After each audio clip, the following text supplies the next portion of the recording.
Buenas tardes, jóvenes. El día de ayer estuvimos trabajando, o ustedes tuvieron acceso a la actividad en la que se consideraron los procesos especiales y las ecuaciones generales obtenidas en los mismos. Eh, Esos procesos especiales nos llevaron a algunas ecuaciones. Eh, Vamos ahora a abordar las ecuaciones que aparecen en el contexto de procesos especiales cuando los mismos son gases ideales, cuando los sistemas son gases ideales. Lo primero que nos encontramos es con el proceso isotérmico, el proceso isotérmico de un gas ideal. En ese proceso isotérmico ocurre que nos movemos sobre la isoterma como apareció en el gráfico, en este gráfico, ahí lo pueden ver. Pero cuando tenemos un gas ideal en particular, ocurre que uno puede utilizar la ecuación de estado del gas ideal, que recordarán que es igual, la presión por volumen es igual a el N por R por T. Si esa ecuación nosotros la despejamos para P, obtendremos la expresión de P en función de B. Y eso nos da esto que tenemos acá. Aquí nos quedaría NR por D de B dividido por B. Se entiende entonces qué es lo que tenemos acá en este gráfico, que en ese proceso proceso isotérmico, que en este caso se ocurre de A a B, o sea, es un proceso de expansión, vamos desde un volumen inicial A a un volumen final B. Si resolvemos esta integral, entonces obtenemos que el trabajo realizado por un gas ideal cuando experimenta un proceso isotérmico es igual a esta expresión, ¿verdad? Podemos de nuevo usar la ecuación de estado sustituyendo o despejando para el volumen, para los volúmenes, y sustituyéndolo dentro del argumento del logaritmo, y eso nos va a llevar a esta expresión que tenemos acá, ¿ok? Más adelante en los problemas creo que se hace referencia de nuevo a esto y vamos a poderlo visualizar mejor. Ahora vamos a los procesos adiabáticos. Los procesos adiabáticos, recuerden que ocurren como muestra el gráfico, es una gráfica curvilínea entre dos isotermas, como se muestra acá. Entonces, en estos procesos adiabáticos, el calor es cero. Entonces, si usted enfrenta un proceso adiabático y está seguro que el gas es ideal, aquí hay dos ecuaciones más que vamos a agregar. La primera de ellas es que la presión por el volumen elevado a gamma es igual a una constante, que es equivalente a decir que la presión por el volumen inicial elevado a la gamma es igual a la presión por el volumen final elevado a la gamma. También vamos a agregar estas dos ecuaciones adicionales para el proceso adiabático. El trabajo en un proceso adiabático va a ser igual a el número de moles por esta C, que es la capacidad calorífica del gas a volumen constante, multiplicado por la diferencia de temperatura en este orden, T1 menos T2. Y también esta expresión se puede escribir de esta manera en función de las presiones y los volúmenes. Encontraríamos esto. Una tercera expresión equivalente es esta. Gamma, ¿qué es? Gamma es la relación entre la capacidad calorífica de un gas a presión constante a su capacidad calorífica a volumen constante, que como verán se obtiene en esta tabla. Aquí lo tenemos. Aquí observen que los gases están categorizados en función del número de átomos que tienen. Aquí tenemos un gas monoatómico, un gas diatómico y cualquier otro número adicional de átomos simplemente se le llama poliatómico.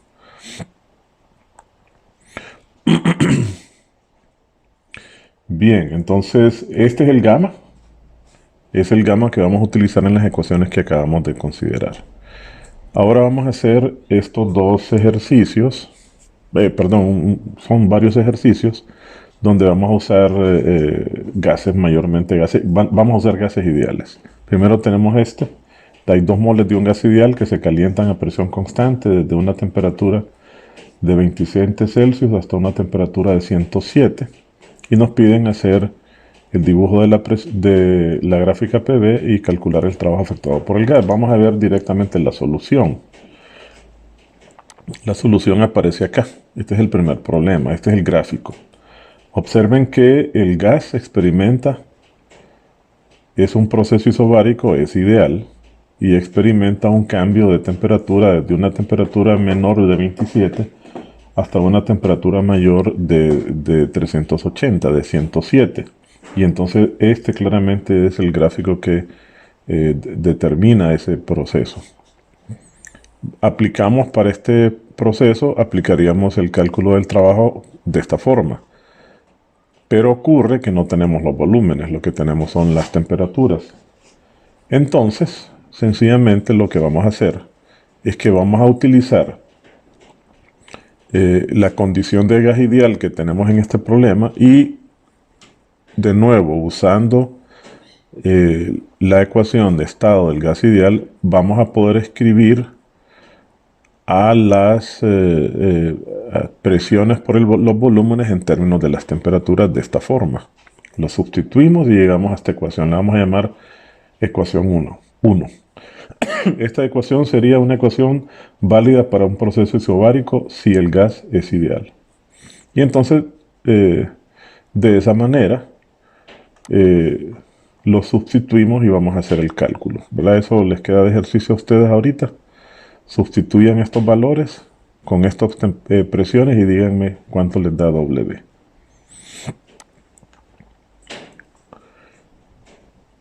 El siguiente problema, vamos a regresar. El siguiente problema es este, en el que nos dicen que tenemos 6 moles de un gas ideal que se encuentran en un cilindro provisto de un pistón móvil. La temperatura inicial del gas es de 27 Celsius y su presión es constante. Es decir, de nuevo tenemos un proceso isobárico. Y entonces ocurre que nos piden calcular cuál es la temperatura del gas cuando el mismo hace un trabajo de 2.4 por 10 a la 3 joules. Entonces la solución la tenemos acá. Vean ustedes que tenemos N igual a 6 moles. Hay un gas que tiene una temperatura inicial de 27, o sea 300 kelvins. Tiene un volumen inicial desconocido y tiene un volumen final también desconocido y una temperatura final desconocida, que es la que nos piden calcular, de hecho. Entonces, observen que tampoco vamos a poder usar la relación de P por delta V y entonces usamos la ecuación que acabamos de deducir, esta. O sea, despejando tendríamos que N por R es igual a la diferencia de temperaturas y ahí de esta ecuación vamos a despejar para la temperatura final y obtenemos esto. Sustituimos y entonces ustedes pueden verificar que la temperatura resulta ser de 348, equivalente a 75.11 Celsius. Siguiente problema. En este tenemos 2 moles de un gas ideal que son comprimidos en un cilindro a temperatura constante. Es un proceso isotérmico. Se comprimen hasta que su presión se triplica. Nos piden que dibujemos la gráfica y que hagamos el cálculo del trabajo efectuado. Vamos a ver la solución. Primero hay una deducción que nos va a permitir tener una ecuación adicional para el proceso isotérmico del gas ideal. Y esa se hace a continuación. Este es el gráfico, observen. Es un proceso isotérmico. Se produce un incremento en la presión, lo cual implica que hay una reducción del volumen, o sea, es una compresión isotérmica. Eso significa un aumento de la presión. La temperatura permanece constante. La presión 2, la condición es que sea 3 veces la presión 1, o sea, triplicada. el número de moles es 2 y la temperatura es de 338 kelvins. Como es un gas ideal, entonces vamos a despejar la ecuación de presión. ¿Ven? Nos da nRT. Esta ecuación ya la habíamos hecho antes.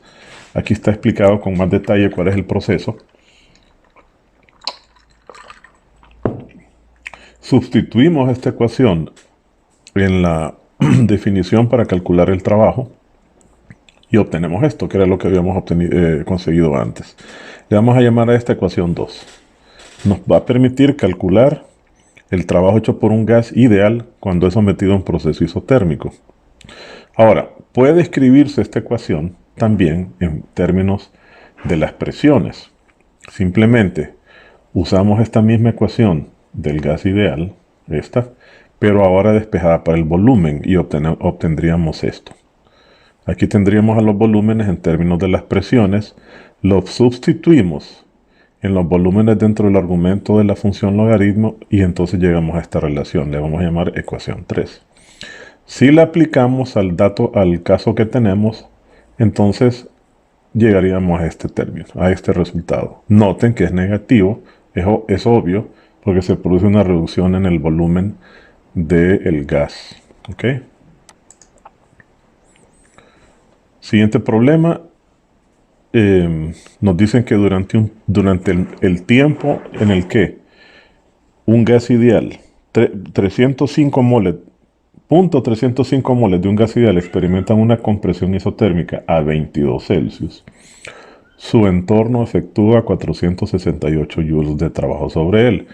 Y se nos pide que si la presión final del gas es de 1.76 atmósferas, que calculemos la presión inicial y que hagamos el gráfico correspondiente. Entonces vamos a la solución. Aquí tenemos el gráfico. Es un proceso isotérmico, ¿verdad? Verifiquémoslo. Es un proceso isotérmico, una compresión isotérmica, una reducción de volumen. Aquí está, miren, del inicial al final. Una reducción de volumen, un incremento de presión. Aquí están los datos: 3.305 mol, 295 kelvins de temperatura, y observen que el trabajo es negativo porque el ambiente le hace el trabajo al gas. Y la presión final, que es esta. Vamos a usar la ecuación 3 que dedujimos en el problema anterior, ¿ok? Para la presión inicial. Y eso nos lleva a esta expresión.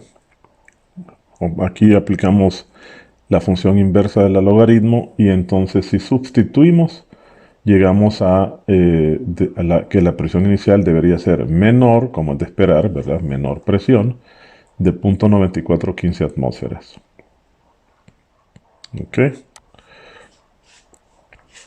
Vamos al siguiente problema, que creo que es el último. Tenemos 5 moles de un gas monoatómico que tiene comportamiento ideal, o sea, lo podemos suponer como ideal, y tiene una temperatura inicial de 127 Celsius. Se expande. Al hacerlo, absorbe 1200 joules de calor y efectúa 2100 joules de trabajo. Nos piden calcular la temperatura final del gas. Vamos a ver la solución. Aquí hay 5 moles, temperatura inicial de 400, son 127 Celsius. Y los calores, que son el calor que es positivo porque lo absorbe el gas, y el trabajo negativo porque el gas hace el trabajo. Entonces, inicialmente vamos a hacer el cálculo del cambio de energía interna del gas con la primera ley. ¿Ok? Restamos Q1200 menos W2100 y entonces el cambio de energía es 900 joules, que obviamente es igual a la energía final menos la inicial. Luego consideramos que se trata de un gas atómico y sabemos que para el gas atómico la energía interna, para el gas monoatómico, si es ideal, la energía interna es igual a 3 medios de nRT. Acuérdense que si fuese diatómico, esto sube a 5 medios. Y si fuese poliatómico, sube a 3 nRT. Entonces, esta ecuación nos permite escribir en términos de las temperaturas y calcular las energías internas. Y aquí tenemos la energía interna, se expresaría como 3 medios de nRTI y nos da 24.942. Y de esta ecuación que tenemos aquí despejamos por la energía interna final. Y resulta que es igual a la energía interna inicial más el cambio en U, pero el cambio en U es negativo y eso nos lleva entonces a la conclusión de que la energía interna debería ser menor, 24.042 joules, disminuida en 900. Y entonces aplicamos esta ecuación, despejamos para TF y obtenemos esta temperatura, 385.6. ¿Verdad? Que corresponde, esta presión debería ser, a ver. No, está bien. Obtenemos esa temperatura. Entonces, estos son los problemas que íbamos a considerar hoy. Luego nos veríamos en la siguiente reunión.